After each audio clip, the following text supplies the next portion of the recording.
desde el noticiero venimos cubriendo la problemática que vive Haití desde hace rato. La noticia de ahora es que el primer ministro Ariel Henry pospuso sin fecha las elecciones presidenciales, las legislativas y también el referéndum constitucional que estaba previsto para noviembre.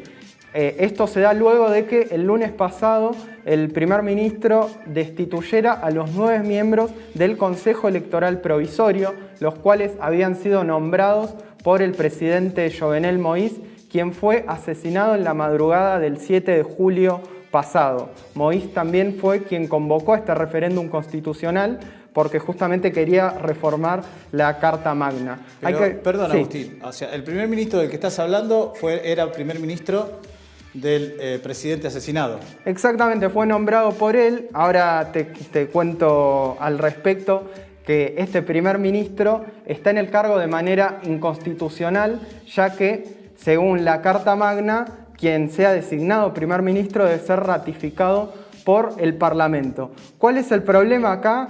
Jovenel Moïse, que terminaba su mandato en la presidencia en febrero de este año, sin embargo, decidió no entregar su mandato.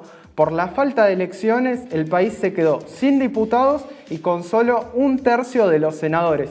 Es decir, al resto se le terminó el mandato. Entonces, al no haber parlamento, nadie podía ratificar el cargo del primer ministro, quien permanece allí. Otra cuestión importante a mencionar es que Haití vive una injerencia directa, no solo del Fondo Monetario Internacional, sino también del Core Group, que es un grupo de presión designado por Naciones Unidas, que se trata ni más ni menos que de las potencias occidentales y particularmente de los Estados Unidos.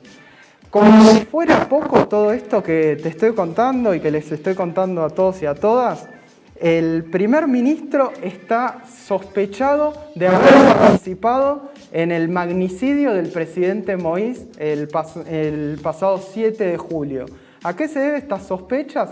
A una comunicación que tuvo telefónica esa misma madrugada el primer ministro con uno de los sospechosos del asesinato. Se trata de un funcionario del Ministerio de Justicia. Esta acusación la realizó el fiscal general de la Nación, que se llama Bedford Claude. Luego de realizar esta acusación y de pedir que se investigue al primer ministro, ¿sabes qué hizo el primer ministro Ariel Henry? ¿Le dio un premio? No, lo corrió del cargo a las pocas horas. Mirá con qué impunidad que se maneja. Pero aparte sin ningún tipo de autoridad constitucional, para decirlo de alguna manera. Exactamente, mirá qué frágil que está todo, que es quien ocupa el cargo de primer ministro sin haber sido ratificado, expulsa al fiscal general, no a un fiscal cualquiera, al fiscal general. Esto demuestra que la crisis institucional es gigante. También, para ponerle aún más color a la cuestión, hay muchas bandas armadas que predominan en distintos barrios de Haití, tienen un fuerte poder territorial y por supuesto con esta crisis aumentan su poder. Esto, uno de los factores que lo puedo explicar también, además de la connivencia política con ciertos sectores, en su momento con el presidente Moïse, otro de los factores que lo explica es la debilidad que tienen instituciones como la policía y el ejército.